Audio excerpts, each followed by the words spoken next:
if losing fat is your primary goal, one of the first things we encourage is more protein. The other thing that we encourage is, do you have enough muscle mass? Mm-hmm. You need to put on muscle mass because we know very specifically at a molecular, cellular level, at a hormone level, the signal going out from your body to your bloodstream telling you to store fat and not store fat is coming directly from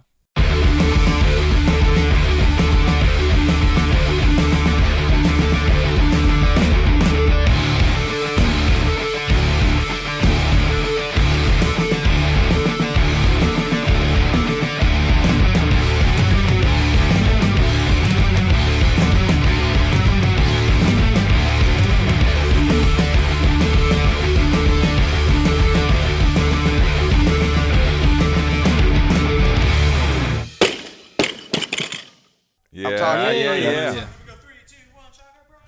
Welcome to Barbell Shrugged. I'm Mike Bledsoe here with Doug Larson and Dr. Andy Galpin. Dun, dun, dun. We've actually replaced Chris Moore with Dr. Andy Galpin. And we added another camera and took one host away and then added a permanent guest.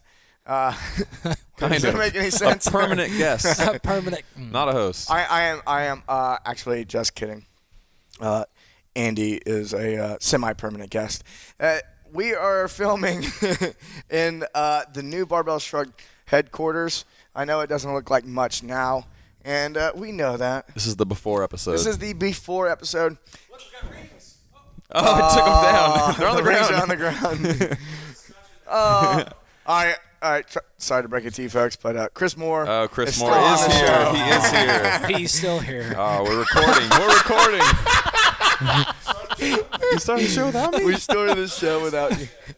Oh, he didn't even bring a scotch. I tried to ask where is the scotch. Empty glass. I went to Nice get the contribution, scotch. Chris. I think Ice. it's above the microwave. You were bringing the scotch, but we got glasses with ice in them. Oh, jeez. Today we're going to be talking about the 3 to 5 things you don't know about muscle. The 3 things, sorry. We're going to be talking about the 3 things you don't know about muscle. The reason we're talking about that is because we do have Dr. Andy Galpin here. Welcome back, Andy. Happen to Thank you, have sir. your PhD in something called bioenergetics. Close. And something like that.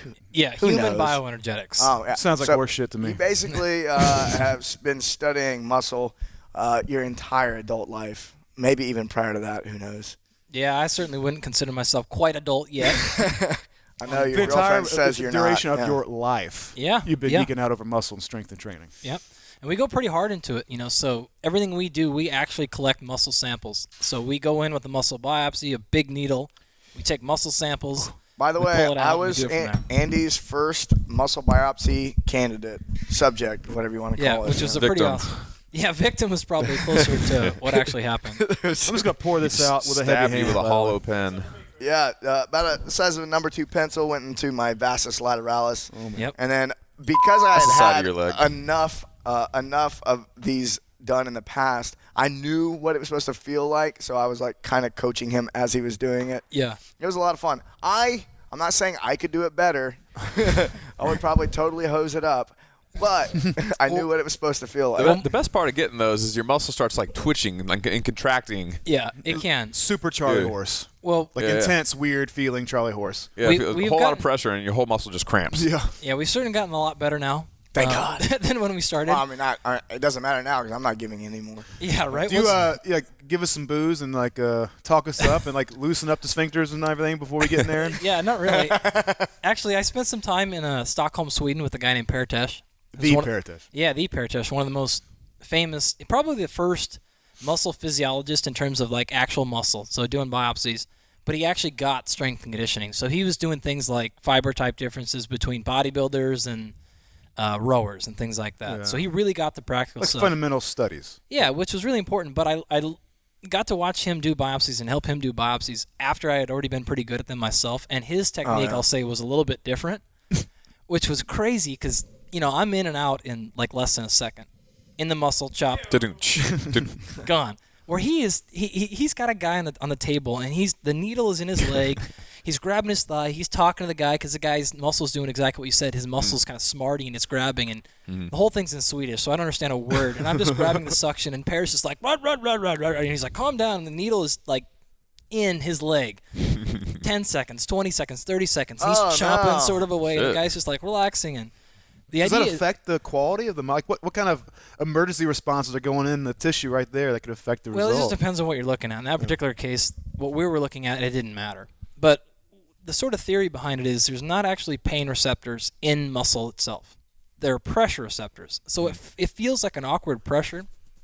The best example is I can give you is it feels kind of like somebody's jabbing. Oh, it's awkward. Yeah, you're just kind of like it's kind of weird, and so you're not like in pain, but you're just like You're not comfortable either. But you're cutting out a piece of the muscle, and you can't feel the muscle being cut off. yeah, and you can't feel you feel the needle in, but you feel like a pressure. It Right. just sort of feels weird. So, like for example, we've done studies for my thesis. In fact, all of us were sort of involved. Maybe I can't say that. Probably not.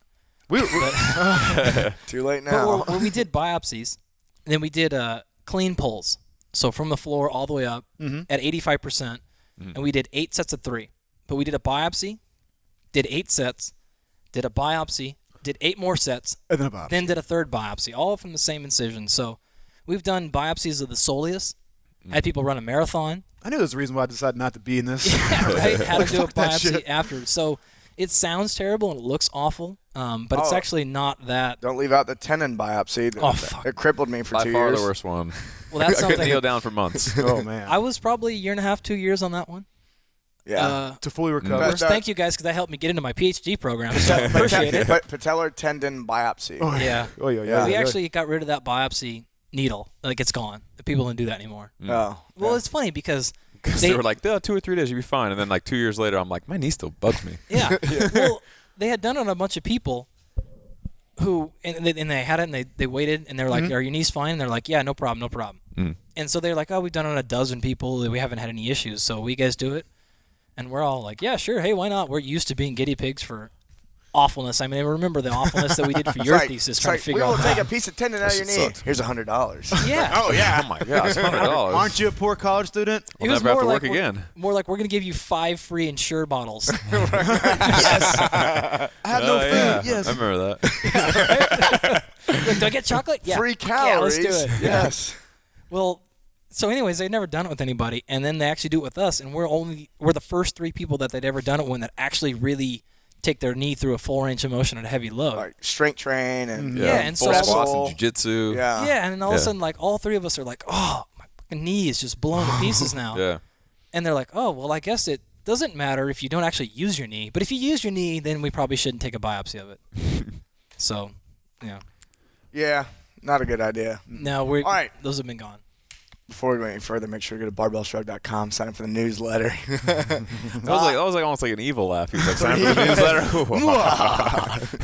And you will get threatening. No, you won't get No, not threatening. threatening. That No doesn't sound threats. good. Doesn't sound good. No pictures of genitalia. Doug's only like, oh no. it's only great ruined. information and knowledge will we share. That's right. Right. So we want to talk about what's the first thing we were going to talk about? That these are the 3 things you didn't know about muscle. So what's the first thing we don't know about muscle? We'll probably start off Because with we don't know. Tell me what I need to know that I don't know. Yeah, we'll probably start off with, I'll guess, the idea of do you have to break it down to grow? That's a common belief that muscle is broken down. Hey, I've read you that. eat, you get the protein, you rest, and you rebuild in a stronger way. Yeah. Flex Magazine taught me that years ago. Right, yeah. Right. And it's actually, so it's one of those things where I tell students, all right, if somebody's asking you and you don't really want to pay attention, you're tired of hearing them, then just tell them yes. And it's a pretty good, like we were talking about earlier, it's a It's an pretty good, approximation or it's a Yeah. pretty good approximation. It's an adage of, okay, you have to do the type of workouts that cause damage, so if you're a little bit sore, you probably worked hard enough. If you worked out and it wasn't hard enough to make you at all sore, it probably wasn't enough to stimulate growth. And the basic rationale is this. Okay, it takes a lot of investment from your body to grow new skeletal muscle. And so you have to really, really, really, really convince yourself that we need to go through this process. We have to burn a lot of physical energy, which comes from sugar and fat, to actually power this growth process. Right? I mean, you think of the basic molecular science of it. If I take a bond of 2 atoms, if I break a bond, what happens? energy is released. Gives off energy, right? So Oh, thank God I got that one. No, fuck. Like, no, idiot. Like, fuck, I went to college, didn't I? So if you want to build a bond, which is all you're doing and you're growing new muscle, You You need energy. right? There you go. Logic. Well, and once you put all this shit together, it requires the energy to keep it. Well, more of that, though. Now we have the energy to put two bonds together, but do we have two things to actually put together? So what we're talking about now is we need energy, which comes from sugar primarily at the cellular level. And I actually need pieces of material, which is amino acid, right? So if I don't have amino acid, I don't have sugar, I have to have this. So that would be protein. Yeah, sorry. Right. The amino acids are the little... You link them together into change, you get protein. Exactly, right. So the really crappy analogy I give is you want to come to my house and build me a new training garage, right? Well, if you show up and you're hungover and you haven't had food in 3 days and I have this big pile of metal. This is what you're going to end up with right here. Yeah, right. Like, Empty garage. You have no energy, you're not going to build me a shed, right? Building. Likewise, you show up, you're full of energy, you're full of piss and vinegar and all that great, and I have no metal, I have no wood, I have no material. So I've got to have both. All right, but then the last thing is there has to be some motivation to do it. So if I say, like, great, here I have material and I have food and sugar, I'm going to power you biological for it. incentive to do this work. Yeah, exactly. And I need an incentive, and if your incentive is I'm going to give you $1 for 14 days of straight work, there's no incentive. Your body's like, I'm not investing this time, not doing it. All right, The value's not there. Exactly. And so going back to the original question of do you have to break it down to build, well, you have to do something that tells your system, we legit need this, and we need this permanent change, because muscle is different than fat or sugar storage, where those things can be very transient. They can change within a few hours, and it's not a big deal. I don't want to go through the process of growing and breaking back down again unless you're like, if we're going to build this thing, it's going to be here for a very, very long time. And so you really, really got to convince it. You either have to do something very traumatic, hard, Or consistent. But the message has to be big enough for your body goes, okay, all right, let's do it. We'll invest. We can't not invest. Right, we're going to invest and do it. So what's the stimulus have to be that causes me to make that investment? A very quick antidote is if it's hard enough, if it's damaging enough to make you sore, it's probably enough to stimulate growth. And so the adage works like, the no pain, no gain. I mean, that's something like if a newspaper calls me for an interview, I'm like, yeah. Well, yeah, if you're working hard enough and it probably works. Now, from an actual physiological and molecular perspective, that's not at all how your system's working.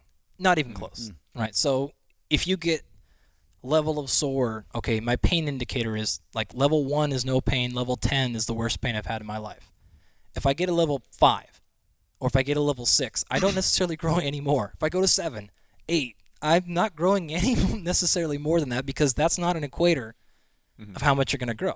A lot of bodybuilders actively try not to get excessively sore, because if you're excessively sore, and if you're at a high level, you can make yourself sore for like 10 days if you really want to. All right, but you might miss 2 or 3 training sessions in that 10 days. So if you're at baseline and then you bottom out like you're like at an absolute negative 10, fucking train wreck. it might take you 2 weeks to get back to normal, and then if you want to overcompensate and gain a little bit, it takes you 14 days, 16 days. Whereas if you just bumped a little bit below, you could be at that super compensated state, 3 days later, 4 days later, and you could do that 3 times in that 14, 16-day window if you didn't bottom out at like a negative 10 the first time. Yeah. This is why I tell people, like, worry about volume a week at a time or a month at a time, not at a day at a time. Like, your daily volume is not nearly as important as your weekly volume. You want accumulation, not brutal acute dose. Yeah, and it actually stems from a poor understanding of the molecular mechanisms of what's actually happening. And so the way I do it in class is this. Okay, Doug, can you do like a half squat for me? Like squat down. All right, good. close enough. That's good enough. All right, stand back up. Good. Or a full squat Thank you. by powerlifting standards. Yeah, right. That's right. All right, go back down one more time. Okay, now stand back up. Now, when he sat down, did that force you guys to stand up higher? Felt like it, but no. Yeah, no, right? He just sat down. Right. So if we were all sitting down and I said, Doug, stand up, Doug could just stand up. I didn't have to lay down for him to stand up. Right? Your body is the exact same way. You don't have to cause breakdown to cause growth. All you have to do to cause growth is Tension? grow. Like, give it a stimulus to grow. There doesn't have to be a breakdown. We're not at a...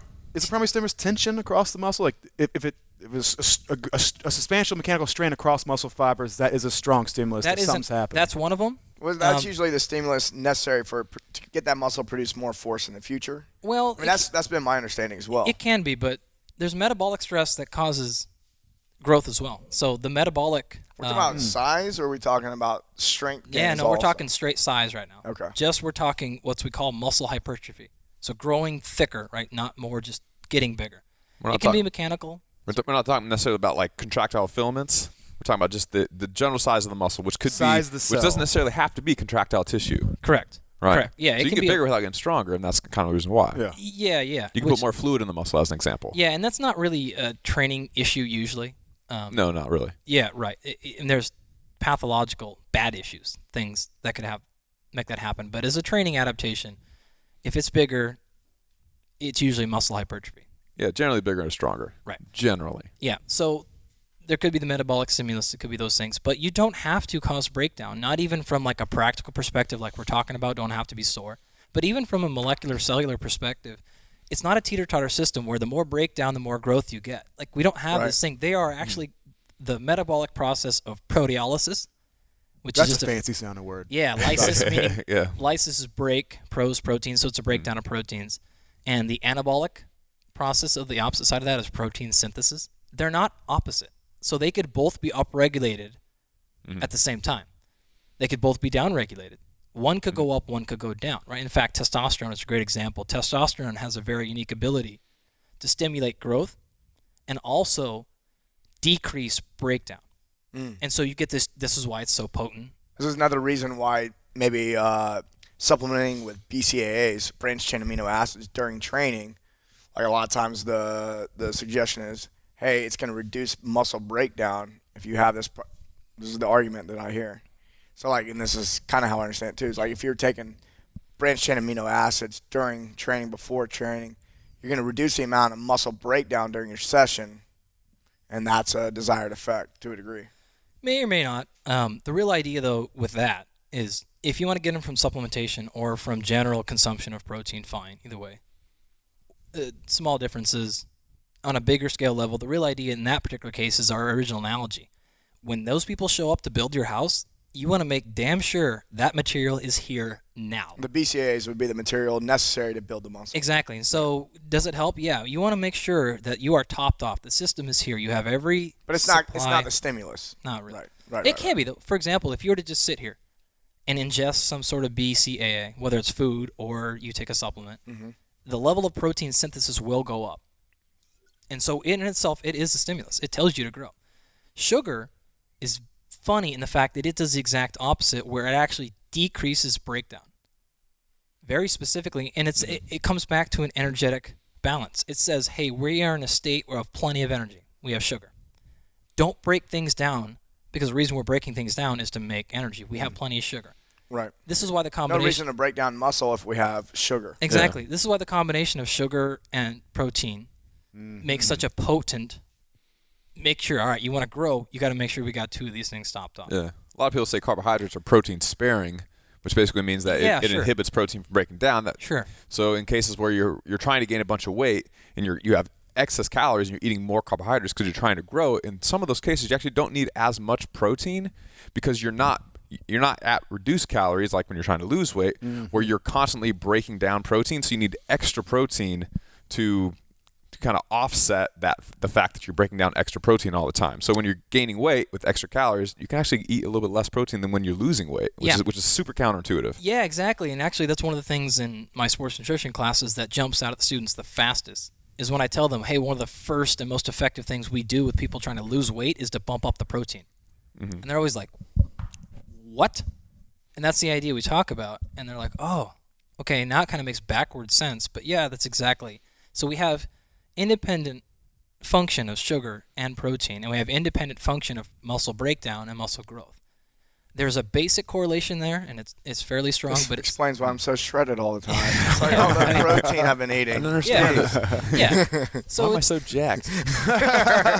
Right. It's the idea of, again, like we started at the very beginning, it's kind of a vague rule of thumb that basically kind of works as generalization.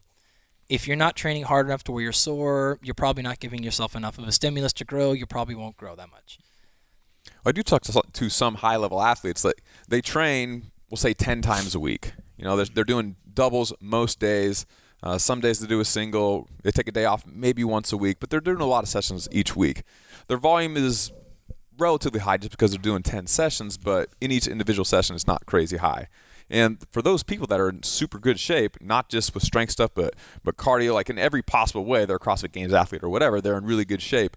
They don't necessarily get that sore during their normal training sessions, but they still will be very, very buff dudes, so to speak. Oh, yeah. They have a lot of muscle mass. They're gaining weight. They're getting stronger, but they don't really get that sore in their more normal training sessions. But somehow they're all, getting bigger and getting stronger on a daily basis. Right. So the body is built to survive. It's going to adapt, and the only thing that's going to really make you get sore in that particular case is if you start now changing something. So if you change the way you're training, you pick different movements, you introduce some variation into the system. But if you stay in at least a pretty vaguely consistent, somewhat consistent, moderately moderate consistent. Yeah, you're totally right. You can actually train. You can bump up intensity. You can change volume quite a bit, and not induce that much more soreness. Now, if you were to take them and completely change the movements they're doing, change up, then all of a sudden they'd probably get really, really sore. What's funny about it is the novelty doesn't have to be intensely heavy or high volume. Like a small little med ball you throw it against the wall 100 times. The next fucking 2 weeks you don't walk straight. That happened to you. Was it? Yeah, come on, at the time you could squat probably like how much could you 600-700 squat? pounds easy. Yeah, and then you do 150 20-pound med ball throws. And then literally I'm sliding down the hallways next 2 weeks going, Jesus Christ, my legs don't work at all. Yeah, right. It's nuts. Yeah.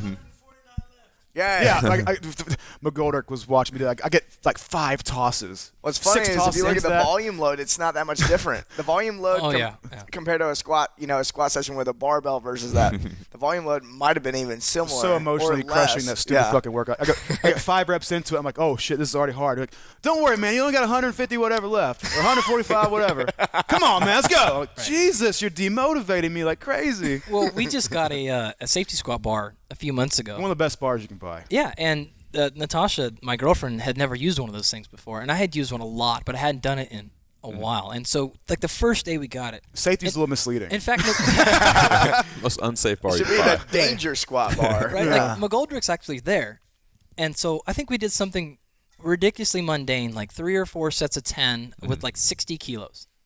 Just like nothing. I'm just like, I'm playing. Like the next day, my hips destroyed. And Tasha just did the barbell, and she was like, wow. And that's why what specialty hell is bars going have their on? power, because even if you're trained, that's why powerlifters use them. Even if you're very trained at the squat, a very slight change in how the load is applied changes the game. Right. in And a I big didn't way. grow any more because of the fact I got ridiculously sore that day. You just got train wrecked. Yeah, I just got, it was different. It was novel. It was slightly different movement pattern. And when you're that specific with your training, a little change can be really, really good. But it's important to know both sides of that.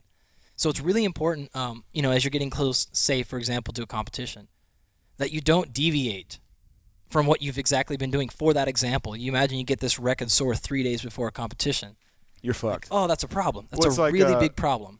Louis, the only real coach I ever had was Louis, and he always told me before a competition, he goes, like, the hay is in the barn. You will not get stronger now, but what surely can happen is you get a lot weaker. If I'm freaking out and trying to shove extra work in at the last second, and then introduce novelty, and then totally being disrupted come time to produce force on a platform. Yeah, not a good idea. It's a disastrous idea. All right, let's take a break real quick. When we come back, we'll cover Things. We'll cover questions 2 through 100. All right.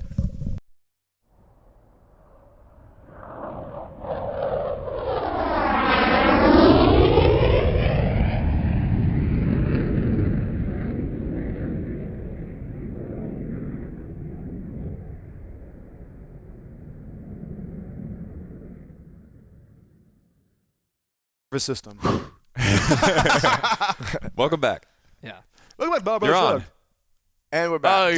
Don't stare too deeply in it. You get lost. Oh, I like the sun? Yeah, I like yeah, that? Yeah. All right, Doug, you were wanting to ask something about like why eccentric versus concentric training. So we said a couple of generalizations. One thing was that bigger is stronger, which isn't necessarily true, but it can be true. It usually is, but it doesn't have to be. We'll talk about that. Yeah. And then the other thing was we said that to grow, you don't necessarily have to break down muscle tissue. Right. But they've done studies in the past where they've done concentric only, which means that the muscle's actively shortening. So an example of that would be if I put a bar right here on pins, and I squatted under it, and I put it in front squat position. I just squatted it up, and then I just dropped it back down, right? If I just did the up portion but not the down portion, in a lot of cases that's really hard to grow and get bigger when I'm just doing the concentric portion of the lift. Yep. The down portion tends to make people grow. So first of all, why is that? And then we'll dig into other parts. Yeah, so 2 quick points on that before we go. So point number 1, there's no question. If you cause some physical damage in your muscle tissue, your body is going to inherently want to repair. And so now we go back to our question: do you have to damage to grow? Do you have to damage? No. But if you do, if you do damage, will you repair? there Absolutely. will be a response. Yeah, absolutely. But then the question is really, okay, is that damage necessary to grow? That's what we kind of went at. Okay, Yeah. so we've already kind of established that. Now, your original question of eccentric, concentric. Mm-hmm. We definitely know that with eccentric exercise, you generally get more sore. Right? We also know with eccentric exercise, you generally lead to more growth. Right? And then again, that furthers that stereotype that, okay, therefore, this has to cause that, and that's not true. Mm-hmm. To answer the eccentric question, that usually happens because the force is usually so much higher. So you can lower in the squat more than you can raise. So Exactly. You could lower 500 pounds even if you can't squat 400. Let's right. say. So the real question is, if you were to do your concentric or your up portion only with the same exact force that you did your lower portion with the same amount of time, with the same stress, then what would the relationship of growth look like? And we don't really know that well. Mm-hmm. Right? But we don't really have anything to suggest the simple lengthening portion of it is any more inherently better for growth than the concentric portion outside of the damage issue, right? So outside of the normal damage. Mm-hmm. But this is a great thing. In fact, I remember this is something I picked up from you a long time ago and that I work with right now with all of my MMA athletes. Mm-hmm. Trying to use as much of your conditioning as concentric as possible. So you don't beat yourself So you don't up. get sore so that I can train. And I learned this really quickly when I first started working with guys. And if you imagine, now you're a professional mixed martial artist or kickboxer, Mm-hmm. and your whole job is to inflict damage. And now you're going to go train with a professional other person whose job is to inflict damage. And your legs are really sore from doing a bunch of eccentric landing. You Not got 100 fun. box jumps. Or sprints. And somebody who's professionally trained at kicking you in the fucking leg kicks you in the fucking leg when your leg is fucking sore. This is the worst thing that you Yeah. could possibly Practice is I'd over. experience. rather get Like- punched in the face and Dude, kicked in like a legit hurts. kick It to hurts the really leg bad. hurts worse than a punch I had in a the guy face. just Yeah. one time just he's like, here's where you want to generally put your leg during a kick, and that fucking hurt. Yeah. It wasn't even a kick. It was just a demonstration of what a kick could be. Yeah, Yeah, exactly. if your legs are sore and someone comes by and hits you in the leg with a baseball bat, which is basically the same thing as getting kicked by a Thai boxer, You're gonna that shit fucking be down for the hurts. count, champ. It hurts, man. So it's important to take advantage of that knowledge of what's happening next in your training cycle, where you're at, what are your scenarios, what are you working with. So That's why Uh, Prowler's awesome conditioning yeah, tool. exactly. You know, it beats you up acutely, but you can recover quickly. And if you have nothing else going on, and if maximizing growth is your absolute most important goal for the next 6 or 8 A lot weeks of or bros 4 just weeks, perked up. go for it. Fine. And if you want to take the strategy of, okay, I'm going to work, I'll do something like, imagine doing a really heavy eccentric RDO. So you're going to take on a huge load, you're going to lower it. Do this As if you slow don't as you want to sit on can. the toilet comfortably for a month. Exactly. If you're like, I'm not going to train again because I'm going to Bora Bora for a week, fine. Great strategy. It happens. Right. Right? That's what I'm I looking think at too now. is like if you're doing a lot of eccentric Bora's the shit. training, you're normally the time under tension with that muscle is longer than the normal. You know, you're purposely trying to go slow through that range of motion, so now the time under tension is higher. Yep. And having a muscle under tension for a longer period of time can be really great that's a good stimulus to have. Yeah. Yeah, but there's nothing magical about it. Again, just because you got more sore or not sore. What about like the old bodybuilding thing? If you got to get a pump, you got to feel the burn to cause growth. Yeah, same thing. It's just not true at all. Mm-hmm. Again, do we know the metabolic thresholds for what actually will cause growth? say that again. The metabolic stimulus. Is it so important to go so extreme to failure? No, To failure. it's actually really interesting. There's I'm sure you guys have seen some of the blood flow restriction stuff, Yeah. where essentially somebody wears like a blood pressure cuff. Didn't you do some of that? Bloomer did. It was big in Japan for a long time. Yeah. Yeah, it's Occlusion? Katsu stuff. Yeah, Yeah. blood flow occlusion. Well, essentially, we're going to cut off some blood flow to your area, and you're going to do a lift, and say you're going to do like 10 pounds of a curl, and you're going to just get rippingly sore, and you're going to cause as much, if not more, growth. And that actually stuff has been pretty impressive, the amount of growth that they're showing with that. And the basic explanation they're trying to figure out, they don't know why it's happening. People are mainly just guessing. But one of the biggest ideas is maybe it's the metabolic stress in addition to the mechanical stress like you talked about, the physical stretching of the cell wall. You're heightening the stress. Yeah, and so maybe this combination. So what the application of this is, okay, maybe I can do something with a very, very light load and actually induce a lot of growth because it's That's an interesting idea. Yeah, metabolically fatiguing, right? So is that a trick to make the muscle bigger, but the tendons and the ligaments won't respond as well, and they won't be as strong as they would be if you're lifting something that was heavier, and then you go out and play a football game and you fucking get hurt? No data. We haven't got there yet. It's a great point. I feel like it's a really roundabout way to make the muscle grow because it's easier to make the muscle tissue grow compared to the soft tissue support structures like ligaments and tendons. Or it's a way to Do you want to go through another tendon biopsy to figure out? Tendon biopsies. or you do something like that during periods of training where you really would rather not lose strength or mass, but you don't need to have so much fatigue because you need to be recovering from a competition season or something. Yeah. Because one of the most fundamental ideas you can utilize in your training is make things harder without necessarily making things heavy. Yeah, and the current thought right now is you only need about 30%. So if you do more than 30% of your 1 rep max, you're actually completely occluding or stopping blood flow. Even like in a normal setting, if you do a bicep curl at 30%, blood flow in the tissue is actually stopped. It's getting trapped. So while it's contracting, it's squeezing down on your blood vessels and it's stopping blood flow. And then when you release, like in between the reps, is it opening back up or it's coming not back. including the whole set necessarily, is it? Would there be a benefit to maybe a tempo here? Yeah, and so you got the contraction for a longer period of time. The idea is kind of what Chris brought up is now let's move this on to clinical patients and populations, or other things, or my one arm is in a cast, things like that. I can't necessarily grab a 100-kilo bar because it's all these things, but what can I do if I can wrap this blood thing on it, do some movement? I may actually stimulate a little bit of growth or equal growth or maintenance of my tissue instead of losing it all because I can't physically hold a 100-kilo bar because it's my knee shot or something like that, but I can hold a 20-kilo bar, wrap it around here, and stimulate some growth. So it all kind of comes back to the general point is there's a lot more going on in muscle than we really appreciate right now. Classically what's taught, and if you take an undergraduate class and you bring up muscle physiology, people will talk about muscle being stupid. All right, muscle just does whatever the central nervous system, the brain, and the spinal cord. Yeah, not quite What right. we realize now, and this is sort of point number 2, and I like to ask this, if you guys were to ever go on Jeopardy. I hope so. Yeah, right? I hope not, man. And that's one dumb.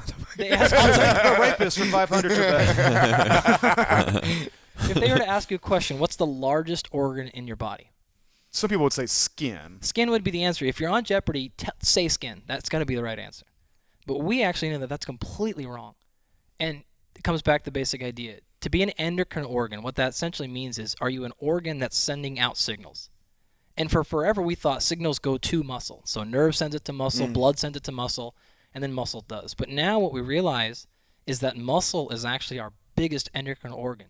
Muscle sends signals back. Is it telling the brain, here's the activity that is being experienced? It's telling the brain, it's telling your immune system, it's telling your nervous system, it's telling your skeletal muscle, it's telling your liver, it's telling everything. It's telling it what's happening, so that it's not this one-way street of stupid muscle, smart brain. Fascinating, yeah. Yeah, and so the basic idea then is, how important is muscle quality in general function? You have a problem regulating hormones, can't control your blood sugar. You have high-quality function It's not of a muscle. brain problem. It could be. It could be an organ issue. It could be a brain issue, but it also could very well be you're not helping yourself by having small amounts and very poor quality muscle mass. It's not fixing What do you your mean by diabetes. quality of muscle? So, again, muscle that functions as it's supposed to.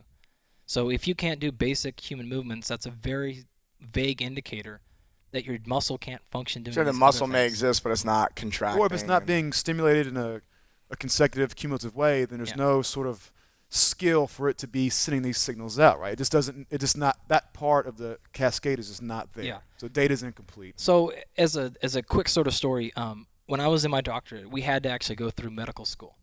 So one of the classes I had to take was a medical physiology class. So I'm in school with only other MDs, like other real doctors, like, right? Douchebags, yeah. But med school works different, and what a PhD means. Chris, I'm sorry, there's Scotch here. I know at least 2 or 3 doctors are really awesome. Here's the problem with We Chris. know a bunch of cool doctors. Chris worked with some doctors at one point in his life, and I think it made him a little bitter. That's what's happened Hey, here. also, maybe I'm just telling We a all joke, don't- dude. we Lighten don't up, believe man. that. Maybe it's a fucking joke, bro. Okay? Loosen up. All doctors are douchebags, right? It's a joke. Well, my class at this time is being taught by a PhD, not an MD. So it's kind of a funny dynamic where you have a PhD teaching MDs. And MDs, they have a doctorate of medicine, which essentially means they learn a whole bunch of information. It's incredibly hard, but it's basically learning algorithms. So if it's this, then that, then not that, then that. Then it's this, then that, then that, then that. Where a PhD is a doctorate of philosophy, which means you have a doctorate of thinking. And so when we sit Challenging the algorithms. Yeah, when we sit in this class, like every time he would ask a question, I would totally be over here, and the whole rest of the class would over be here, because I'm just completely thinking like other ways where they're just like, nope, What it if- said You this, think, you think this. you're kind of thinking, what if? And they're like, what's the formula? Yeah, and I'm thinking Right. why, and they're like thinking, nope, it said in the book this, boom, there's the answer. And Right. that's not to say they're stupid, because they were way smarter in that sense than me, because those algorithms just blew me away. But we go through a section. Now, in med school, you take one class at a time, and it's 3 or 4 hours a day, and it's like 6 weeks. And in med school, 3 hours of class time is like 7 book chapters. I mean, it's a ridiculous amount of information. So we Like spent Dr. Seuss chapters? yeah, something like that. No, like 50-page, Yeah, just 8-point font, terminology, really jargon. tough to get through, Yeah. not really well-written chapter. And we spend like 2 weeks on renal physiology, which is kidney, right? And we're talking about acid levels and base level and sort of all this function, which is an insane amount of information. And essentially the whole time we're going through, he's like, okay, so if they have this, and this, give them this drug. This, and this, and that, but give them that drug. And it's really complicated. It's actually really fascinating. But he gets all the way to the end, and I'm so fucking tired of taking notes on what drug to give to what to this or whatever. He finishes, and then he goes, oh, shit, we have one other drug. Actually, you take it, and it does all this. And I was like, oh, fuck, here we go again. And the students are just like, Tell me what it is. yeah, like Tell they're me ready I'm to ready write their for the- scripts right now. And he's like, now remember, it's a PhD. And he stands up and he goes, it's fucking exercise. And I was like, thank you. And I was like, oh shit, like looking at me. I can throw this shit away. Yeah, and he's like, that's the one thing that we have actually found. We continue to spend trillions of dollars on trying to fix diabetes, but the one thing that we've always consistently found to be the most effective, I'm not saying exercise cures your diabetes, but one thing that's been the most We effective. found out that you can't say that. Dr. Kirk Parson, we got into this with him, but basically, you can do all these interventions. The drugs are great, Right. and if you know what to use, great. But if you haven't done the exercise part, for example, Yeah. then why would you go to something more disruptive or Right. a tougher intervention? And so my portion of it is, what's the exercise actually doing? What it's actually doing is muscle. Muscle is what's sending signals to your liver telling it to raise and lower blood sugar. So if you're having an issue regulating blood sugar, if we start back to the initial problem, okay, well, what's regulating blood sugar? It comes back to muscle. You got shitty muscle, you have no muscle, you haven't stimulated your muscle, it's not working very well, it doesn't know what it's a looking drug for. can do the signaling, or healthy muscle tissue can do the signaling. Yeah, it's extremely effective. And so what people don't really understand is like, well, I can't sleep at night. Really? When do you? And we know that it's sort of this blanket statement that we know exercise is like fixes everything, right? And now we're starting to finally figure out why. And it's because like, oh shit, it's because all these signals are coming from muscle. All the inflammation stuff, all the oxidative stress that's super popular right now, all that information comes from muscle. It's called cytokines or myokines, like muscle signals of inflammation. It's telling all this stuff to be cleared. It's sending signals to your muscle. It's sending signal to the brain. All this stuff's happening. So what's really interesting in the health field is the shift of paradigm of like, wow, we used to think muscle was something that you did because you wanted to be either looking good naked or you want to be a better football player. Right. Right? Like, those are the two. What else would you need muscle for? Like, no, I want to be healthy. I don't need muscle. Well, people are like, they just, a lot of, especially like people who are very intellectual. Like, so we're Not all, you, but other people. Right. We're all very physically oriented That's people. a joke, too. That's also no joke. I love you, But Dylan. like people who are very intellectual, sometimes they see someone who is like, they see like doing really physical exercises almost like you're a meathead, like like you're a dumb person. And when I see this person who's buried in the books all the time, I'm like, you're shortening your lifespan. Your brain would probably work better if you exercise. I'm thinking like, man, you could optimize what you love to do if you just like committed 30 minutes to exercise. You're a They comprehensive wrote a organism. whole book on that but for called Spark. Have you read Spark? No. Yeah, it's all about how exercise affects your brain. You'd probably love it. Oh yeah. It's the basic idea. It's really funny. So like in this medical class, they would throw you out like a blank scenario, and here's a person's blood volume, here's their resting heart rate, here's their level of calcium in their blood, here's their all these levels, here's their pH, like what's going on. And every time my answer would be like, oh my gosh, like you have a blood volume of 6 liters. I'd be like, fuck, that guy's fit as hell. And everyone else would be like, he's going to die of a heart attack. And you're like, what? Oh, shit. Like, oh, yeah, I guess you're right. Because my normal association goes that way. Right. Because what I'm getting at is increasing blood volume is one of the most significant, probably the most significant adaptation with endurance training, more blood volume. But Right. it's also a key indicator of high blood pressure.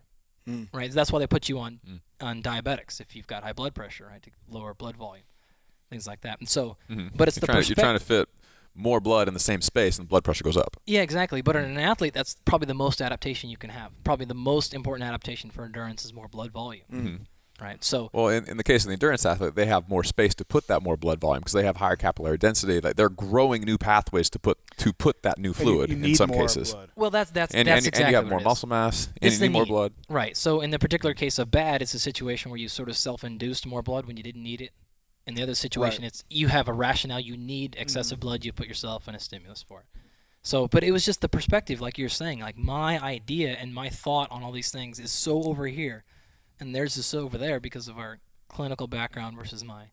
Right. But that created a great gradient for you to learn, too. Like, just being in such a contrasting situation. It had to challenge what you thought was true, and you had to challenge what they thought was true. Yeah, and it was great from them, too. I had so many great interactions with those MDs because, you know, what you guys have... They study you like a wild animal. Like, what kind of person are you? They ever try to poke you with a stick? Yeah. Like, Well, like you guys know, I'm sure you guys have covered it 100 times. Meathead scientist? There is no, and this is not a shot at physicians at all, because it's so hard. I'm telling you guys, med school is really, really hard. They're not just giving out fucking medical degrees. Yeah, it's so tough. Pharmacy school, whatever. Yeah, they're it's tough. really, really hard. But they don't cover nutrition. They don't cover things. No But training it's information. fucking hard to get through what they're getting through. So you can't just be like, well, they should add that too. Like, it took me 10 years of school to get that. You're just going to add that on top of their 10 years too? Like, right. that's not fair. You have to just recognize what their expertise is. They're doctors of medicine. They're not nutritionists. Not nutritionists. They're not physiologists. They're not strength conditioning coaches. All right, so you can't just add it on. So we learned a lot from each other because we had this other expertise, and they had a lot of expertise, and a lot of, like we were talking about earlier, the electrolyte stuff you were talking about. And that's why I was able to be like, nope, here's what's going on. Because of that medical class, I was like, no, I know exactly what happened. Yeah. With these things. So it was a great perspective on both those things. But that's when it really cemented to me the importance, health-wise, of muscle. You know, like the great way I put it too is, like you said a bit earlier, where generally people associate resistance exercise and muscle are things for young athlete. Aerobic Not what you want to do if you want to be healthy. You better get on the track for that, right? Yeah, yeah. And that's fine too. You can be healthy that way. That's totally fine. Right? But we're missing the big idea. We're not seeing the big picture of what health truly means. Right? We're not seeing, and now the physicians are really starting to see the importance of muscle for health.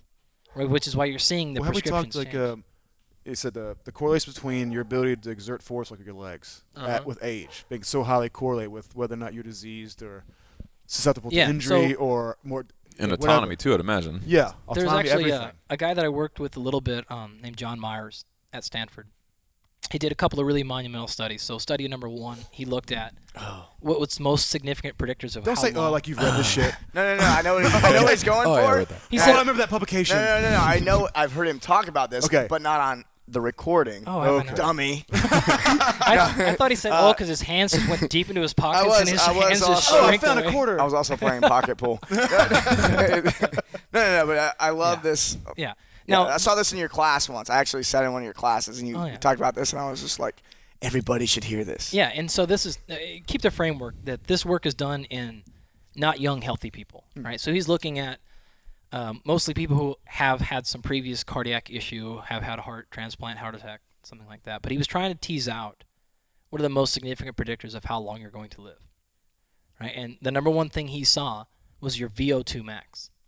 And then another group came back a few years later and did a similar type of thing and added leg strength to the picture and found out VO2 max was the most significant outside of leg strength.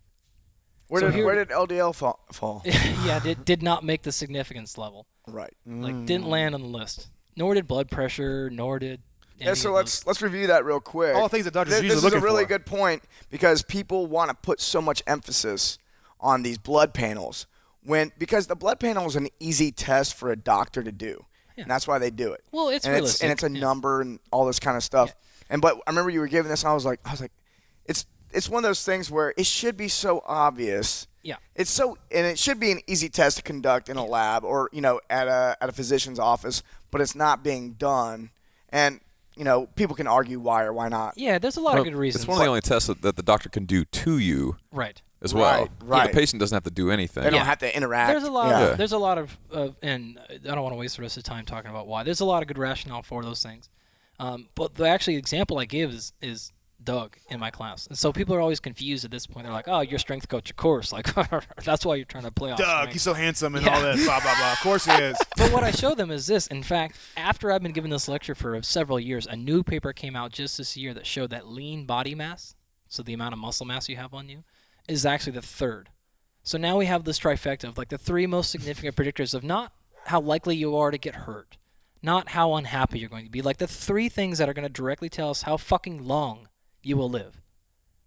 How strong your legs are, your VO2 max, right, which is your heart, essentially like a heart thing, and how much muscle mass you have, right? And this is what's actually happening is this.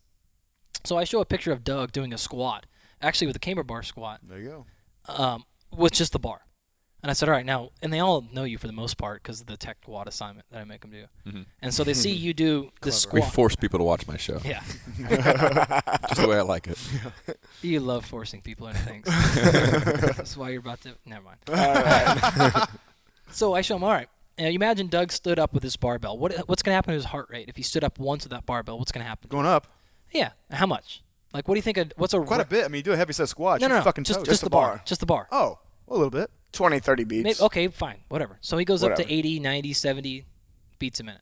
Now, what if he did the exact same thing, just one rep, and he had 300 kilos on the bar? Because I know you can squat 300 kilos, right? Easily. Yeah.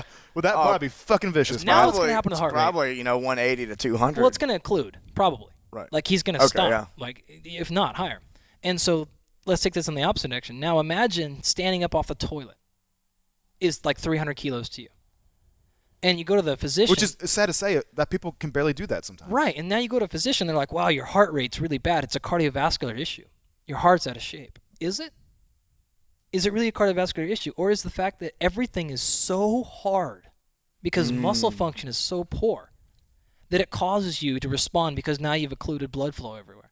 And so you're getting a cardiovascular response. Everything's a max effort. Yeah, exactly. Right. And so like going to check the male is a max effort. And so in fact, some really cool studies have been done where they'll make people do really heavy leg presses. So like machine leg press, 4 sets of 10, partial range of motion leg press. Like Sweet training program, bro. Yeah, right. Well, no, but okay, now you got 70-year-olds, never trained before. And they get way bigger, way stronger, blood markers go up. But what's really impressive, Diesel, man. What's really impressive is that their spontaneous activity levels go up enormously. Probably sexual function and All the stuff they wanted to do. They're much they more now likely can do to it. get up and go Yeah. watch their grandkid play baseball. They're going to go check the mail. They're going to go walk. Why? Because not everything's not so fucking hard anymore. Well, it sounds like if you're really weak, it's not that much different than having just a poor heart or a really chronically high blood pressure. All these things that you think are the chronic stimuluses are going to wear you down. This is a big one. Right, and so it's like, okay, you got this heart problem. We're going to give you heart medication. Because why? When I put you on a graded exercise test, which is like a standard test you do in a hospital if we think you have a cardiac issue, right? We'll put you on a treadmill. We'll see how you respond to exercise. Oh, we get these terrible cardiovascular responses. So is this causing more of a problem that because they don't see the problem with muscular strength? You're putting the heart at more risk by doing all this stupid shit. Yeah, and so we say, okay, then therefore the prescription is we got to do a lot of things that are going to tax your heart. When in fact, just make you fucking stronger and things become easier cardiovascularly. It's not so much of a stimulus. It's not stress to your body. And so you could probably up the heart's training frequency. So now you have more leg strength. Now you're more willing to probably exercise the heart at a moderate level right. regularly. Or whatever you want to do. You I have feel the like option. we got to Now we're really jumping make into, more of a theoretical gotta really land, make but more of yeah. a point of that because what you're taught maybe in school when you're studying strength, that you know it's important for health, but it's because of like fall risk. That Yeah. If you're weak, That's then you're important going too. up a flight Yeah. of stairs that you won't be able to produce force fast enough. Catch. If you stumble to catch yourself, you fall and break your fucking neck or your hip, and that's going to be a way out. But also, this seems like more of a profoundly impactful issue than that. Well, it's actually funny. In our department, we have one of the most successful centers for successful aging. And one of the biggest things we have in it is our risk of fall prevention or something like that. Mm-hmm. And they're all just super excited last year because they sort of figured out, like, wow, actually, leg speed and leg power is more important than anything else in reducing risk of Yeah. fall. And we're like, Yeah, yes. 'cause you got to be able to put your foot Like, down come talk quickly. to a strength coach. Yes. Like, this Well, is I mean, there's a not shocking. correlation between leg strength and balance. Yeah. And well, then speed leg- now. What they're leg finding is strength- speed and power Yeah. are more significant. And, Well, there and you speed go. and power goes away a lot faster than strength. It's Yeah. the first Strength thing can to stick go. around. Yes. Hence the old man strength myth. Yeah. Which is debatably not even a myth. Like, strength does stick around. Speed and power goes away very quickly. Yeah, and it goes away chronically, like over age. But one of the things actually I've picked up, probably maybe even unaware of your knowledge, is that's one of the first things that I watch for with my athletes with overtraining. Well, I saw Dr. yeah. Fry's thing, Strength, man. hands, and handles, but speed goes quick. Yeah, you can Fast. You can survive with more weight on the barbell, but if the vertical jump or you lose a step, that's your Yeah. canary in the coal mine. Well, yeah, the reaction times to all that stuff. Not a bad thing. If you're looking for it, fine. You can measure it and see how they're responding, and then cut the training load and see how the speed comes back. You want it to go down sometimes. You want to see how it comes back, but this is the first thing to go. Yeah. Let's, Do we have other questions? I want to say, let's get back. I want to talk. Yeah. I want to go through. You talked about muscle as a hormone, or Yeah. it kind of As an endocrine causes your organ. body to produce Cytokines. hormones. Can you go into like all the benefits of exercise, like things that the muscle does? I mean, maybe talk about GLUT4 Yeah, that's or just all that kind of stuff, or insulin sensitivity and exercise. yeah. The answer would be yes. Like all of it, all of it. It's so We're going to need an explanation on that one. it's so wide ranging. You pick any random topic. Inflammation. Let's talk about this. regulating Let's talk about hormones. the You name one of them, and I'll tell you. the hormones that are somewhat responsible for helping you burn fat, right? Sure. And muscle size and exercise. Yeah. Or muscle size and exercise. I'm like, that Okay. rhymed. Am I saying the same thing twice? Yeah, I'm not used to rhyming. Think of it this way. So one of the things that we have sort of recently started pioneering is this idea that muscle is a reserve. All right, and so what ends up happening is, okay, we know we store adipose tissue fat, right, as fat. I certainly know that. Yeah, I know. Look at me. Look at me. But you're a chubby chaser away, Andy. You like it. The good Are you thing trying to Natasha's not in the I was room. going to say, you talking about Natasha? No, dude. We have a long history, Andy and I. Yeah. Mm. A long. Yeah. Of chubby chasing? No. Together? He convinced me for the As a longest team? time just to give in to his seduction, and I Well, now, finally did. now his all wife's gonna hate you. I'm the only one clean in this whole room right now, which is surprisingly There new. is Yeah, damn. nothing clean about you. Nothing. an I can go anomaly. there too. Oh man, how about I'm still waiting for the day, the Throwback Thursday post that we dive into your mom's camera and your aunt's camera. All right, well, so muscle, hormones, Yeah. reducing fat. Okay. So the reserve. So this is the basic idea that if you Everybody's want, like, what happened in the past? What happened between It'll Andy come and out. Mike's mom? Is Mike's mom chubby? You were there too. Okay. My mom's not gonna be able to go to Reserve. the gym for a week. Muscle I love your reserve. mom. There's a reason why I went years without missing a holiday at the Bledsoe house. There's a reason, and it wasn't the Crown Royal. But it helped. It helped. Yeah. So the idea is this. Okay, your body has to be able to adapt to any anesthesia, which means it needs to be able to have a reserve. It needs to be able to have a reserve of amino acids in particular, because amino acids again are these, building blocks of proteins. But what we forget is that protein isn't just skeletal muscle. Your hair, your teeth, your immune cells, everything is made of protein. So if I don't have any muscle mass, I can't store amino acids. If I can't store amino acids, I can't respond to instantaneous changes. I can't build new antibodies. I can't build new immune cells. I can't respond to changes, right? So we have this big reserve, so you need more GLUT4 transporter. Do you know what GLUT4, the transporter to back up? GLUT4 is a transporter that allows sugar to be brought into a cell, right? So I have to build more transporters to bring in GLUT4. Do you know what those transporters are made of? Amino acids. Yeah, there we go, right? So I can't regulate that. Right? I can't regulate. I can't build new immune cells if it has to go to my central nervous system. I can't build new immune cells if it has to go to my brain, or wherever it's going to go to. But it's all coming from a muscle, right? Most of this is being stored. It's kind of your backup. It's your garage, right? It's your shed. It's everything is in there. And if I don't have a shed, I can't hold that much, so I can't really respond and adapt and change too much. So you name all these things. You want to talk about inflammatory cells. You want to talk about dealing with oxidative stress. These are big popular topics right now. Reduce inflammation, all this stuff. It's all coming from mostly So we talk about muscle. a big impact on all kinds of disease states. That could be well, disease, not even disease, but normal disease. Like you're not sleeping enough. All right. So how are you going to respond to that? Your muscle is going to send signals to try to fix things. You're going to give up muscle to preserve brain function. You're going to give up muscle to preserve spinal function. Right? You're going to give up. There are 4 things your body regulates over everything else. Blood pH. Right? You got to be at the right acid you base just level. fucking die. Blood pressure. 'Cause you'll Got to die. be able to circulate, right? Yeah. Weird how this trend, right? Yeah. Blood sugar. Because sugar is fucking toxic as hell. Right. It's one of the most important. It's the most important fuel for our brain. Not Too much of it's a bad thing. Right. It's going to regulate that level. That's why it keeps your blood sugar sort of in that level. And the last one So is more muscle. That's a big one. Yeah. More muscle will help you regulate blood sugar better. Yes, exactly. Which, if you don't, which is a huge key into being leaner. Yeah. Yeah. Anything. Like you name your goal. Like Number 4, Andy. Don't forget Yeah. number 4. Sorry, I want to derail you there. was The 4th critical thing to preserve. Oh, sorry. Blood electrolyte levels. The amount of negative and positive charge in your muscle versus in your blood. All right. So there You won't has function without That would be Yeah. salts. The like I told you guys. the electrical wiring doesn't work. Yeah, I told you guys a thing earlier about. Do you guys remember Dr. Kevorkian? Yeah. The suicide Assisted guy. death. Assisted death guy, right? Super controversial topic. Do you know how he worked?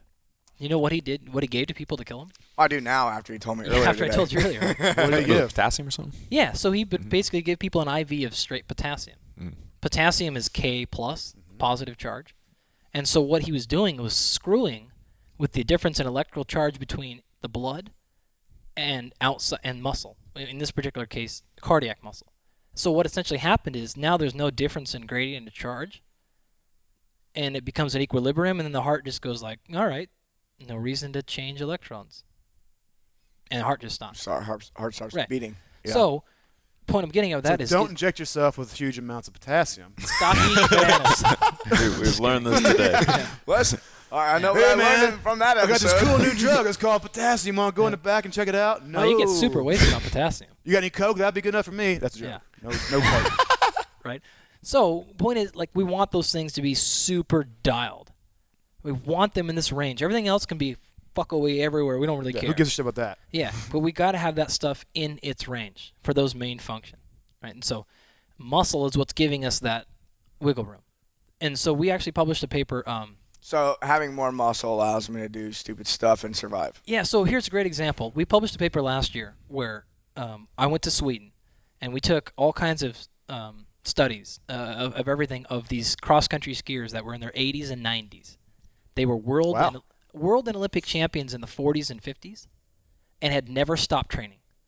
Damn. So there's a race over there. I don't know if you guys came Tough across training. it. Did you guys see the We saw some in the airport. Some the big downhill sort of jump? Anyways, there's a race in Sweden called the Vasaloppet. It's like their version of the Boston Marathon. Well, I'll have to go together sometime. Yeah, right. Well, these guys are on their To watch. 60th, like 6-0 consecutive year of running this race. Fred Nishu style, man. Yeah, right? Ridiculous, right? And we took all these measures of these guys and we compared them to age-matched, but people that have never exercised in their life. Mm-hmm. And what we found is their buffer is up here. And so we know sort of where you have to be at, where the line of independent living hits. So Right. you go below this line, you're going to assisted living.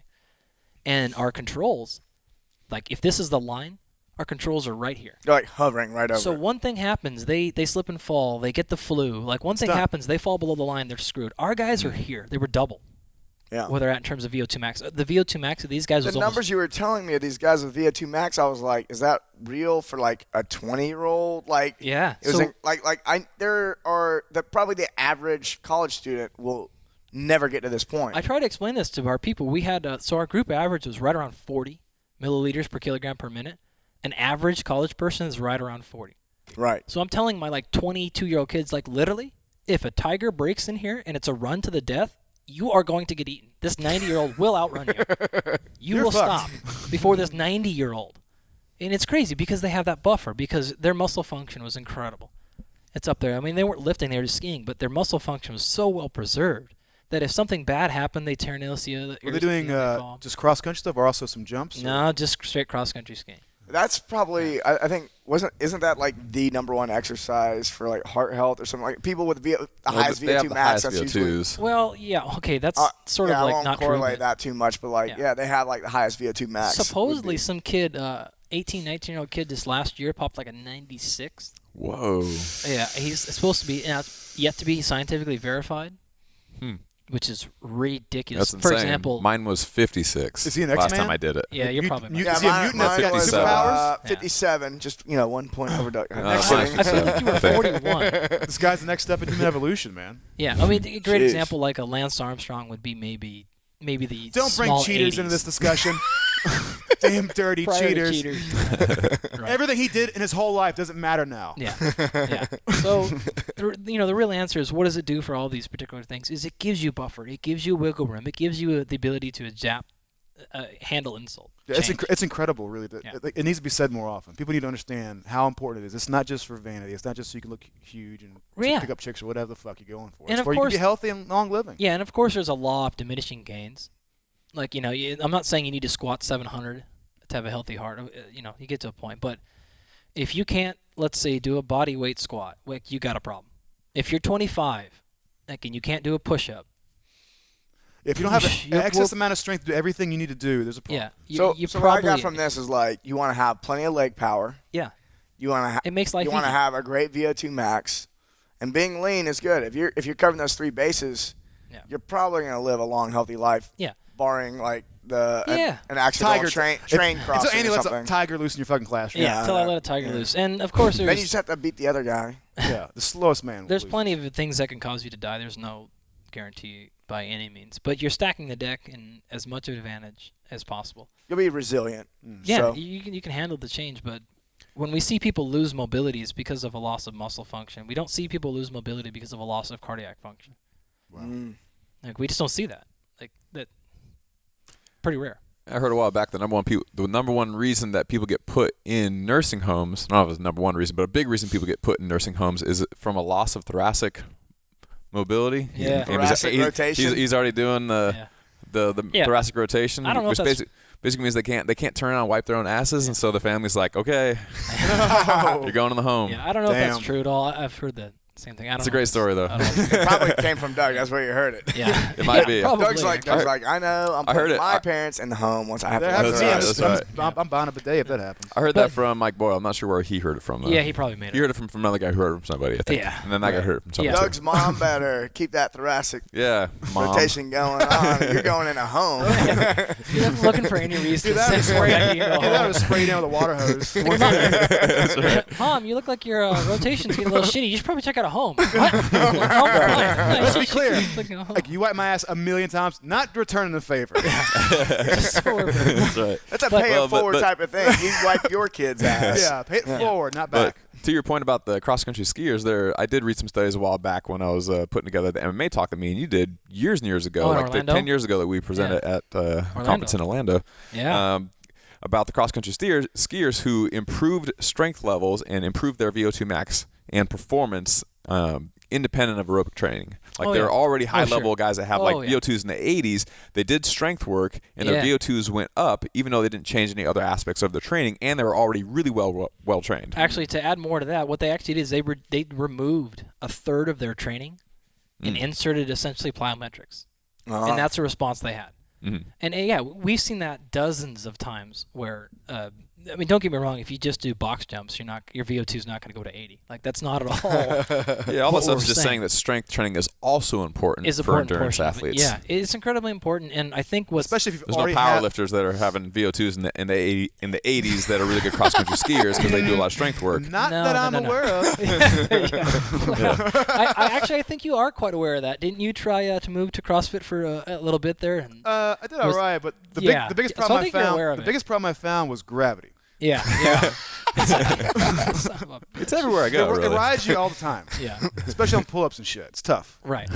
Yeah. That's. I mean, we've known that quite well shown in orienteers, rowers, skiers, runners, cyclists, swimmers. Because and also already have a huge base of endurance training. It's not like they are sure. they're no longer novice at this. There's not much more room for improvement. So a novel, potent, intense stimulus that gives them this big now buffer of muscle tissue and such has a huge impact. Well, we actually just published a point counterpoint. So I run a column for the National Strength and Conditioning Association. I should do another of these for you. Yeah. Actually, you did one.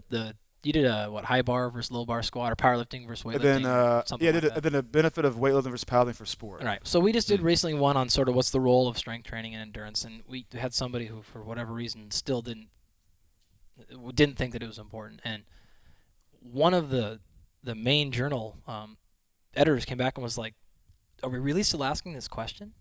And I'm like, "Well, no, but I guess he is." And he's like, "Do we want to run this? Like nobody thinks that there isn't a huge role." And I'm like, "Well." Like, let's just do it one more time. Yeah, one more time. Let's run it out there. Well, some people are never going to accept it. No, and that's fine. But I think one of the reasons of that is our third sort of thing that we're going to talk about today. And that's, Brilliant segue. Hey, like that? Oh, wow. Fuck it. I was like, damn, that was masterful. Yeah, right. Got you on a show 4 times. You now. haven't really done pro. it yet. Maybe he's going to mess the whole thing up. No.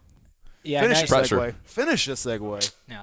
A lot of pressure now. Camera in the face. Is the idea of association of muscle size and strength. Mm-hmm. Right, and so clearly we know there's a correlation between how much muscle you have and how strong you are. That's the reason there are weight classes. You add more, you're going to be stronger, typically, right? But what's really interesting is what's happening that allows people to be strong without being big. And so if I ask, and I'll actually set you guys up for complete failure right here. All right. I've looked dumb before Great. I do it. I did this at the American I'm College. just going to say the opposite of whatever I think. I did this at the American College of Sports Medicine Conference, and I just had the whole room just flat wrong on this idea. And so the basic answer is this. You guys have all been through. You all have at least an undergraduate degree in exercise science kinesiology, right? Well, Doug and I have master's degrees. Right, that's why I said at least. Now we're going to sound more wrong. We're not as smart as you, but we're doing all right. Well, we do have the exact same masters. We do. All right, so what actually physiologically, what allows you Ray to be Douglas, stronger without necessarily being bigger? Because clearly more muscle means bigger. Well, I know what people would say. So what would people say that I allows think you you're tickling towards nervous system adaptations. nervous system adaptation, right? And I have a whole room of American College of Sports Medicine Everybody professionals at saying base is going to say this. neurological adaptations, and I say those are absolutely true, totally true, but you're dead wrong. I want to Dun dun guess dun. now. Cliffhanger. We'll see you next week on part 2. Just kidding. Is it true but partial? Is that what you mean? No, it's totally true. Like there are some very serious neurological adaptations. Mhm. You know, all the classic ones you've heard 100 times in class. But what they're not appreciating is the muscle adaptations. So there are a lot of adaptations in muscle that allow you to produce more force without the muscle actually being any bigger.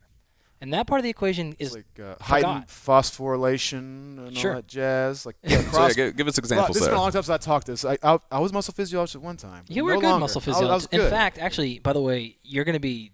We have submitted a paper last week with your name on it. Really? Yeah, Can you FYI. put our name on it? Well, no, PS, we did work together. People don't know yeah. this shit. We did work together in the lab for a long time, Yeah. Andy. Yeah, so you have some protein signaling pathway stuff coming out.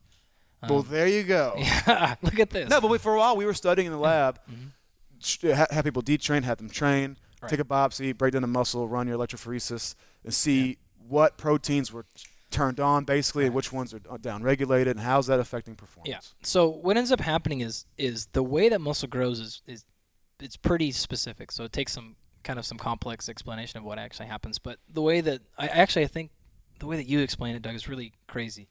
It's kind of like the way your muscles set up is like I like a cable, but I think you said a hair. It was like a ponytail. Like a ponytail. That's what it was. Mm-hmm. But you've got big muscle, and then tens of thousands of individual muscle fibers are put together like a ponytail would be, or a cable wire, Yeah. right? And wrapped around each individual muscle is insulation, right? And how you actually transmit force is the muscle contracts and it pulls the insulation. The insulation all comes together and forms a tendon. The tendon, fascia here. a tendon attaches to the bone, pulls the bone. So where force transmission actually happens is that insulation. And so we have a lot of connective tissue or fascia changes that allow greater transmission of force, that allow you to be stronger without necessarily the muscle being any bigger at all. And this is why like massage, I think, is so damn important for strength. Well, athletes, right? yeah, maybe. Maintaining of the fascia. We don't really know. It's pretty unstudied. But in theory. Sounds like we should study it. Go ahead. Yeah. Good luck. Oh, shit. But we also have changes inside the muscle itself. So, for example, we know very clearly, we know that there are slow twitch and fast twitch muscles, right? It's not uncommon for me to see a slow twitch muscle that's faster than a fast twitch muscle. It's not uncommon for me to see a fast twitch muscle that has more endurance properties than a slow twitch. Mm-hmm. Right? And there's a nature part of that as far as thing, but there's also everyone has been arguing fast twitch, slow twitch, and whether they can cross over and all that stuff. Oh, absolutely. You're basically 100%. saying that all that argument probably doesn't even matter. Well, it does. I mean, it does, but like, But there's like this other factor that they're totally missing. It's not so simple as you're either or. Yeah, Right. no, exactly. And just to clearly answer that question, there is absolutely no discussion whatsoever whether or not you can change fiber types with exercise training. No discussion at all. But more to your point, that's not the only part of the equation. For example, it is very clear. A great study we did a few years ago with a cross-country team. So we took a cross-country team, we tracked them throughout their season. We just let them do their season. We took a biopsy of them before the last 3 weeks of training. And we took a biopsy after their conference meet. So essentially we took a biopsy post their 3-week taper. So this was a taper study. And what's crazy is we studied the individual muscle fibers. We identified the fast ones, and we studied them. Essentially, you take the fiber, you put it on a force transducer. I still don't know how to do that shit. It's not that hard. It's really I've never tweezer. done it myself. The Yeah. tweezer. Pretty easy. And you put it in this It machine. looks like a single hair almost. Yeah. Right? And, And you you're seeing contract how hard that piece of hair is contracting. Exactly. It's exactly what we did, right? Mm. And what we noticed, you know what happened to the amount of power in the fast fibers after the 3-week taper? They went way up. Also, they got way bigger. So the diameter, the size of the fibers got way bigger by reducing training. Well, you'll see athletes actually gain weight during a taper and they freak out. Yeah, and But, so but it's like one of those things But where you're you tapering to know be- that that's going to happen. So as a coach, you're like, You want you to gain a happen. few pounds, don't freak out. That's normal. right, and Yeah. the real point of that is the fact that you can change the inherent properties. I didn't know that so was. a yeah. fiber can get faster itself. It can produce more force and faster without getting any bigger. It can also get bigger, which also helps. It could be a combination of getting stronger and bigger. But your muscle, each individual fiber, does not have to change its size to produce more force. There are a lot of mechanisms, like the things you talked about earlier. For example, it gets more efficient, we'll kind of call it. The calcium, which is needed to go in so that the two components, the actin and myosin, can grab each other and pull. You get more efficient at doing that. You become more responsive. It becomes more sensitive to the stimulus. It doesn't Basically, need as much. you have a top to bottom increase in skill. Everything gets more skill. And that's a great way to say it because that's exactly what I say it is. We have to understand that being strong is definitely a skill, right? So it's a neurological skill. You got to learn how to activate the right motor units and be synchronized. But there's a muscle skill as well. So inside the muscle, independent of nerve, there's a lot of changes happening that allow you to produce more force, to be more efficient. We go back to what we were talking about the blood flow occlusion. Think of it this way.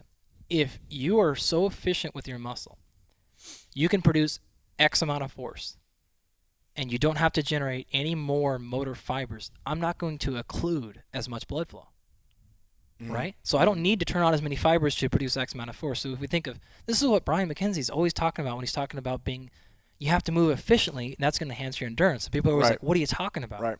You use less muscle to produce the same movement. Right. You don't have to block off blood flow, which means I get nutrients in, I get nutrients waste out, and so I'm not going to get as That's nearly why as you fatigued. can go watch 10 athletes perform side by side, Yeah, like in a endurance type event, CrossFit or running even. Jiu-jitsu. And you can- novices versus skilled Oh my jiu-jitsu gosh, is yeah. a huge example. You can spot like who's gonna win. Not all the time because there's some other factors obviously. But a lot of times the people who are moving the most efficiently on say it's a 3-day event, they're doing event after event or event. The person who's still moving like they did it the first day You know, they have that efficiency. They're just not being taxed. You know, they didn't break down on day one and just totally smoke themselves. Yeah. The best that's example- all the more reason to be super relaxed while you're competing. Yeah, absolutely. Well, that's actually one of the things when I first started doing combat sports. So when I first started doing jiu-jitsu and kickboxing and stuff, I actually was not. I mean, I just got done competing in national championships in weightlifting. So I was the furthest thing from fit, in that sense, possible. Right. But I was by far the most fit usually at those practices, because the one thing that I learned from weightlifting, unlike powerlifting is like go crazy, turn everything on, squeeze everything, grab and pull. And weightlifting, that doesn't work. So I had to learn to pull as hard as I can, completely relaxed. And then when I started learning how to punch. By the way, it does work for powerlifting too. If people fail, like after you experiment, you see the same lesson pop up. Yeah. And so when actually Doug started teaching me how to punch, I was like, oh, yeah, same thing. I have to learn how to snap as hard as I can with complete relaxation. And that's actually helped me with my athletes a lot too. The same thing is, hey, I learned this. And so one of the benefits we have found from integrating weightlifting in is they have to learn that too. So my people that have a hard time striking and stuff like that, it's like, hey, I'm going to let you learn how to use your muscle a little bit differently. And here's a tool. I don't care that you learn how to snatch well, and I don't care that we can fight this thing, but I want you to learn how to go as hard as possible and being very relaxed about it and using everything that you need and staying very calm everywhere else and snapping and popping and getting your plyometric effect. So it sounds a little bit about like the Chinese weightlifters are talking about right now, or the coaches are. You know, being as relaxed as possible during the lift. Yeah. Mm-hmm. You know. I mean, that's never worked for me, being super jacked up during a snatch, especially. It's never worked. I felt this so intensely when I tried to do some grappling, and when you're uptight and tense. I love watching Chris grapple, by the way. Oh, my gosh. Dude, it's the most. I was playing right into it too. You were grabbing that dude when you were competing at the Arnold Classic, and you were squeezing his neck, and I knew it was totally wrong, and you shouldn't be doing it. But I was just like, keep squeezing him, squeeze him as hard as you can, and don't stop. You've got 3 minutes left. This fucking guy was like squeeze. 350 pounds. He was on me the whole time. I finally got around him, but didn't know how to execute the choke. So I said, fuck it. I'm just going to squeeze this guy's head, this poor guy, as hard as fucking possible. So for 3 minutes, I'm doing a max effort head squeeze on this guy, but not quite under the chin enough to make him pass out. But what you learn is that this is just not the way you do it. Because I lay on the floor for fucking an hour after that. Oh, I'm like, oh my God, oh my God, oh my God. It's the most. I played college football. I've run so many crippling like gassers and shit. Yeah. I've been to the point of death so many times. This was way harder. This was fucking tough, dude. This was like I've broken myself. I'm not gonna recover. Everything's bad now. Well, but then other guys can but Alex, like the guy who's such a world champion level jiu-jitsu practitioner, it's almost like such a zen state of like, hey, this is what you do to choke the guy out. He just everything's okay. He could just, in the same situation, he would just slip his finger underneath this guy's neck, in 2 seconds the guy would be fucking done. He wouldn't even breathe twice during the whole process. Yeah. It's a huge lesson about why you should be relaxed. Yeah, and actually, before we shut down, I want to add some practical tips to some of these what are we even calling them? Bold lies? Practical tips to these bold lies. I don't know. So wait, what was the first one we went over? We went over you have to be bigger to be stronger. Yeah. Yeah. So practical tip on that would be, I think you actually already hit it. Mm-hmm. And that is, if maximizing growth is the single cellular goal, right? If you're like, okay, the next 4 or 6 or 8 weeks, gaining more muscle mass, this is the goal. I think you probably want to put yourself, depending on where your previous training is, but you want to put yourself maybe a little bit of sore. But like you said earlier, you don't want to be so sore where you're like, okay, I'm out for another week and a half now. That's just not, because what we do know that cumulative frequency is going to be really, really, really important. So you need a measured training, if you're a stimulus. If you're extremely trained, you may not need to get to sore. Mm-hmm. May not really happen. If you're very, very untrained, this is actually a lesson Doug and I learned many, many years ago, where every time we started a new program, it would be like, day 1, Monday, let's do it. Like, stereo up, bro, let's crash. Oh, yeah. This was like after football season ended, and we were like in the hypertrophy phase of our next year of training, and we were just coming into 10 or 5 sets of 10 on squats, and then 5 sets of 10 on RDLs, and 5 sets of 10 on lunges. With like a timer going off every 45 seconds, like, ding, there you go, up again, back again. And that was 10 years ago. We would just be so wrecked afterward for the first 2 weeks. Not necessary. Totally not necessary. I would actually encourage, I'm actually maybe swung too far, where the first week or even the first time I put a new exercise in or a new variation, I'm doing like a few, maybe 25 total reps of it, broken up over 3 or 4 sets, and then I'm done. And I'll see in like the next few days, I'm like, Okay, everything's still working? okay, Am I like, all broken? right, we're here, we're fine. And then the next thing. So I would say that unless you're extremely trained, just go way slower than you think. You don't need the German Yeah. volume Yeah. training, do you? Oh, jeez, let's get started on that. No, I don't Alright, think so- anyone needs that. No, You know what's awesome about that? So that's one 10 of- sets of 10 if you didn't know what it was. Yeah, one of my It's best, fucking hard, One of too. my best grad students I've had, Jacob, is from Germany, and I had him in my program design class. He went to Colorado with Steve Fleck. Oh, wow. Yeah. So he did his undergrad there, and he came to us afterwards. He's a brilliant kid. He's just a super good, awesome guy. He's going to do a lot of great things. Cool accent, all that. But he was in my program design class, and somebody asked me a German volume training question, and I was like, Jacob, you're from Germany. Is that a What do thing? you- Is there German volume training? He's like, no such thing. Like some American made that. No up. such thing. It's so ridiculous. But yeah, you don't Yeah. need 10 So times. it's not a badge of honor to wear No. to be wrecked sore. Like No. it happens once in a while, but that shouldn't be the goal anymore. No. If you're brand new, it's kind of cool, but it's a bad thing. It's not a good thing. It's potentially a bad thing. Potentially, yeah. And it's going to ruin training. So a little bit of like, next day. Like a That's couple days all right. later, we're back to it again. That's probably where you want to be. If growth is your optimal, if growth isn't your goal, then being sore is not really needed often at all. You know, other than when you change, make a slight change. So that would be my take home practical for the first thing. Is soreness What else is we have? not. Oh, sorry. Last tiny thing on that. This comes up in my class all the time. Most of this audience probably doesn't care, but one of the things We're gonna make them listen. yeah. One of the things that my students complain about a lot is people associate how sore my trainer made me with how good of a trainer they are, Oh, yeah. which is Yeah. not at all No clearly- pain, no Is it- gain. That's very true though. As far as sales go, like if you get a brand new person, you make their abs really sore and the butt really sore, they're probably gonna come back. Yep. So Well, if you're a coach, you got to keep that in mind The too. way I said that actually is I tell my students, that's exactly what I tell them to do. Like if you get a new client, you want to make more sales, make this hurt, make that hurt. For the guys, make that hurt, and this, and you're fine. Yeah. Program the squat true. responsibly.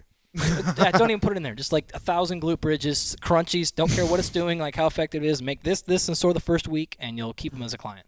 Oh, You're not doing any good, but just keep them as a client. But you're making money, and that can allow you to keep coaching, which Yeah. is going to allow you to do good. Well, I mean, Yeah, it'll yeah. keep The- them around as yeah, a client. the so best they'll- thing you can do. It'll retain them, so they'll Yeah. train more. So. yeah, so you can actually start integrating. It's kind of that like more, so. there's a certain level of fun that needs to be in your training. So Oh, that yeah, of course. Because retention is sometimes That's most a of the good time more point, dude. important than like having the perfect program. Oh no, Yeah, yeah, 'cause if if it's they fun- leave, you can't help them. yeah, If they're motivated, they think it's working. If they're having fun, Yeah. then they train harder, and that's what also gives training results. yeah. Which is what I tell my students: the number one most important thing you could ever do with your client is straight, bold-faced lie to them. Just lie to As them long as you off. know you're lying You're to beautiful, and everything's fine. Yes, Doritos, a whole bag counts as a block. One block, fine. What was the second thing? them. What other tips did you offer today? So the other one was the endocrine Yep. sort of portion of it. And so the only tip I would give to that is if your goal is to compete in athletics, you probably have a desire to have a lot of muscle or at least have well functioning. Fine. But the tip I would give would be on the opposite side of the spectrum. Mm. So if your goal is something besides being an elite level athlete, which is actually most people, What if I want to be? What if I'm just a girl who wants yeah, to, fine. who wants to be lean? Yeah, you want to be lean, fine. I want my great. muscles to appear longer. So here, Yeah, great. I want toned, Long muscles. long muscles. I want my legs to look good. break your bones, and- pull them out longer. Look at you prancing now. I know. Actually, you brought up. I totally forgot about this. I can't believe I did. But the main signal for regulating adipose storage, Ooh. another way of saying the Go signal on. that tells you to store fat, subcutaneous fat. Yelling at your man. Donuts within sight. Red wine and chocolate. Maybe Rosa, the pink stuff. You know, Sex and the no, people don't watch Sex and the City anymore. I do. I love it. Whatever. Where do you think that signal's coming from? The Sex and the City signal? I'm confused. Yeah, my satellite. A muscle, No. as you're saying. It's muscle, right? And so, in fact, I mentioned the one thing I tell students earlier about if losing fat is your primary goal, one of the first things we encourage is more protein. The other thing that we encourage is, do you have enough muscle mass? Mm-hmm. You need to put on muscle mass because we know very specifically at a molecular, cellular level, at a hormone level, the signal going out from your body to your bloodstream telling you to store fat and not store fat is coming directly from muscle. If you don't have that signal, if you don't have a lot of function or a lot of control of it, we have a problem. So making sure that your client or yourself has adequate amounts of muscle mass if weight loss is the goal is critically important. I think a lot of people think weight loss or fat loss. They think fat loss and they think more conditioning. And, it can be. Yeah, and it can be. Sure. Yeah, because conditioning is very important very there, too. Yeah. But that's great for burning fat, but setting yourself up for a foundation great for burning fat is having more muscle. Yeah. So think of it this way. The same things that build muscle mass when you're getting bigger are the same things that keep muscle mass when you're getting smaller. So strength training should always be in the program. Always. Yeah, so that's why with our yeah. barbell bikini and barbell shredded programs for helping people get leaner, half the program is hypertrophy. Yes. Half I of it tell is my building students that. muscle so they can have the foundation to which the conditioning is going to I use that exact example. Push it even further. I actually use the barbell bikini as an exact example of this is how you're going to go about it. Another thing that happens, it's actually a pretty small contributor, but it sets a good idea, is the fact that at rest, do you know how metabolically active your fat is? So in other words, how much energy does it take to keep your fat alive? Basically none. Almost nothing. Do you know how much energy it takes to keep muscle alive? Quite a bit. Couldn't quantify it, but a lot. A lot, right? More than fat, right? Now, it's a fairly mild contributor to the idea, but it sets the idea up again. Okay, now, if I have something that's continually causing or needing maintenance and needing energy, now we're constantly working outside of the 23 and a half hours of the day that we're not exercising. You're spending calories maintaining the muscle. The more muscle you have, the more calories you're going to use. Yeah. That's why my wife hates that I can get away with maybe eating that cheat meal, and she can't because I've got 50 pounds of more muscle than she does. And so, like, I'm metabolically more, I guess, inefficient. I'm burning more calories all day, every day. You have more wiggle room. Yeah. That's just really what it comes down to. So. And it sucks for her, but that's just the way it is. I'm jacked. Understanding that the signaling importance of muscle and that it's not something just for looks or muscle and lifting and running and jumping performance, that there's a very legitimate health and there's a very legitimate longevity and a very, very legitimate body composition. All right, a very legitimate component from skeletal muscle is probably the take-home I'd give for that. Yeah. So for all the people that want to get bigger they want to get stronger without getting bigger, you were saying that, everyone thinks that it's neural changes, which is true, but there's changes to the muscle as well. Is there any practical thing we can tie into that concept? Yeah. And so what I was saying that is appreciating the muscle fatigue aspect of it too. And so a lot of people talk about, and we touched on this last time, that, for example, there are certain activities, box jumps, snatch, clean and jerk, weightlifting, Olympic weightlifting movements. People tend to gear those as, well, those are neurologically fatiguing. My muscle is fine, I'm just tired neurologically. Like horseshit. They're both very, very equally tired, so that needs to be appreciated in your program. You're not neurologically tired more than your muscle is tired on both ends. So when we were putting together your programs, that needs to be recognized that if you're doing conditioning for your muscle and thinking you're doing lifting for your nervous system, it's not working like that. They are connected. Yeah, we need to balance your conditioning. So if strength is the optimal goal, we want a power or strength, either one of those, or speed. This has got to be recognized in the rest of our program, because every other thing that we're doing is going to be taking away from the muscle's function, its ability to recover, its ability to grow. That's why it's not a good idea to mix CrossFit football and CrossFit endurance and think you have the most well-rounded program in the world. Yeah, I don't know the specifics of that, but I'm going to guess no. Two random programs with different goals doesn't equal well-rounded. Yeah, so the take-home message, again, would be just to appreciate the fact that muscle is being fatigued from those things, too. So, here, practical. People think, okay, I'm not sore, my legs aren't heavy, my muscle must be fine. But I'm not here, I'm not totally strong today, so it's got to be a neurological thing. Just because you don't feel sore or feel fatigued in muscle, it could be very well fatigued. It could very easily be fatigued. It's very practical. Yeah, so that needs to be appreciated. Do I sometimes feel fatigued, but I'm not really? Probably. I think that happens a lot. In this case, perception is not reality. Well, that happens in weightlifting all the time. Every time you pull the snatch and and you pull it off the floor and you think there is absolutely no chance this is going over my head. Oh my God, it went over my head.